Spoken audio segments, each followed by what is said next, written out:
Alamin naman natin ang latest na mga presyo sa merkado. Hatid sa atin ni Julius Disamboron sa Palengke Master.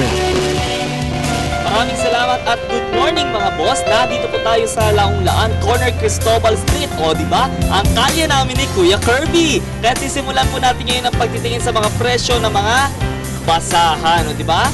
Mga basahan nakakatulong para malinis yung mga dumi na yan. O diba? Halika tingnan natin kung nasa magkano nga ba presyo na ito, o di ba? Ayan, baka mauntog ako. Magandang umaga po. Magandang umaga rin. Ayan, busy si Mami, o di ba? Kasama yung mga chikiting. Okay, tatanungin po namin nasa magkano po yung ito po, isang ganito po, kulay puti na mga basahan. 40 pesos. Opo. Yan, isang ano na po, ilan po ba laman nito? 36. 36 pesos. Hindi pa ginawa 40, ano po? 36 lang po. Nasa 40 pesos po. Opo. Okay, tapos ito po mga, ganito po, yung mga donut. 20 pesos. pesos. Okay, yung mga bilog po.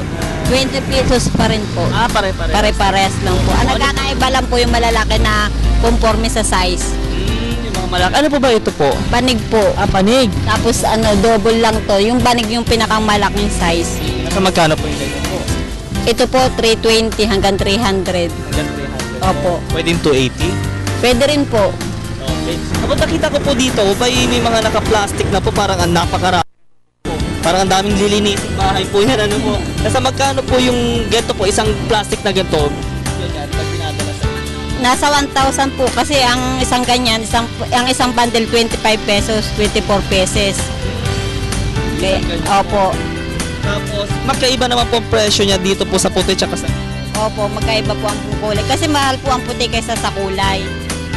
Ngayon yung puti, may ginto po. Ang kulay po, ay ang puti po 30. Tapos yung kulay 25. Pero 24 pesos lang po pareho. 24 pesos po. Baka ito yung naka-plastic na gano'n. Opo, kaya po inaanuhan, pinabawasan na. Opo. Kanina po, nakita ko mga unan. May mga favorite cartoon characters mo po. Ito po, una namin, 85 hanggang 80 lang. Pero pag marami po, binibigay na namin ng 75. 75 po. The same with here naman po. Opo. Ito po, ano po ba ito? Higaan po ba ito? Goma lang po ito ng pangmalaking bahay, ganyan. 350 po siya. Yung ganito po. Ang ganito naman po, 300 hanggang 280. Mahugis bola pa, o di ba? Tama-tama, palarong pambansa ngayon. Ito po, yung mga nasa ganito po. 110 po hanggang 100. Ganito din po dito. 85 po hanggang 75. 85 hanggang 75 po. Kaya, ito po, binibenta nyo pa ba? Hindi yata. Ano? Opo, anyayahan nyo po, imbitahan nyo po yung mga kababayan natin na masyalan. Punta po kayo dito sa basahan namin para po masiyahan kayo dito sa aming basahan. Mura naman. Mahal-mura naman po rito. Puro wholesale po kami lahat. Opo. Ba, nakita ko lang po, may pot holder pala. Meron po. Sa magkano po? 320 po ang pot holder namin. May 320 po. Opo, may sa folding po. Mga unan. Folding po namin 200 hanggang 180. 200 po. Hey, maraming salamat po. Maraming pangalan po. Joy po. Ayan, maraming salamat po. O, di ba? O, ikaw, anong sasabihin ka ba? Ako, nahihiya si Iho. Kaya silipin pa rin natin itong mga presyo din na kung saan makikita nyo po ngayon dito mga boss na hile-hilera po ang mga tindahan po ng mga basahan. Kaya nakikita nyo po, iba-iba yung mga basahan na naandito. Ayan, magandang umaga po sa inyo. Ayan, good morning, boss! Good morning, sir. Opo, magandang umaga po. Yan, tatanungin po namin kung nasa magkano po ito po mga presyo. Simulan po natin dito po. Ito po. 25 po. Ilan po ba naman ang isa pong ganito? 24. 24 po. Okay. Isang ganito po ba 25? Hindi. Pero yung, ito po, ano po ang pinagkaiba ng mga may kulay na basahan doon sa mga puti? Mahal po ba? Yung... Mahal ang puti kaysa di kulay. Tapos, ano po ba, bakit po mahal? Puti. Opo. Hindi siya kumukupas. Yung di kulay kasi kumukupas. Kaya ginagamit sa mga yung mga magpintura. Opo. Yan, dito po sa mga ganito pong doormat. 20.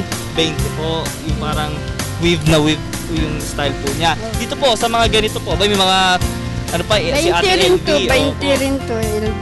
LV, opo. Yung ganito po, ano po ba yung goma na yan? Ito, 15 para sa patungan ng kaldero, mga kaldero. Opo. Yan, tatakpan po kay mami ng unan po. Nasa magkano po yung ganyan pong unan? Ito, 100 to. Ay, 100 po. So, tapos yung ganitong style. Ito, kano natin? 130. 130 po. Okay. 130. Opo, napakararami dito po sa inyong loob. Ito po, ano po ba ito po? 230 partner. Sa ref po ba ito? Sa lasit. Sa salas. Pero meron po ba kayo doon sa ref na pamatong sa Hindi. sa magkano po yung ganun po? 130. 130 po. Ayan. Nakikita nyo mga boss dito sa loob, napakarami pa sa katutak na mga basahan. So, ito po yung mga bilog. Yan to po, nasa magkano po? 20 pag wholesale, mas mababa. Mas mababa po. Pag, halimbawa, 3 lang po binili namin, magkano po yun? Pag tatlo lang is 60, 20 isa. Okay. Pag wholesale, may bawas. Yung mga goma na ganyan, ang style. Ito, Ako. 50. Pag wholesale, 35. 35 po. Ayan. Imbitahan niyo po yung mga kababayan natin na pasyalan po kayo dito po. Mga kaibigan, kung kayo mamimili, pwede kayo sa amin dito, kay Binita, Kanali Huwab. Ayan. Opo, kayo po, mami. Imbitahan niyo rin po sila. Kung sino man ang yung mamimili, wholesale kami dito. Dito na kayo sa akin. Ayan. Maraming sa pangalan po ninyo po. Binita, Kanali Huwab. Ayan. Kayo po. Sita. Ayan, okay, maraming salamat po. At ayan mga boss, nakita po natin ang mga presyo po ng ating mga basahan na ginagamit para malinis ang ating mga tahanan. Para sa telebisyon ng bayan, ako po si Julius de Samboron na nagsasabing, mumunting basahan, huwag ismulin dahil mga kalat sa inyong paligid, nalilinis ito. Diba? Good morning, boss!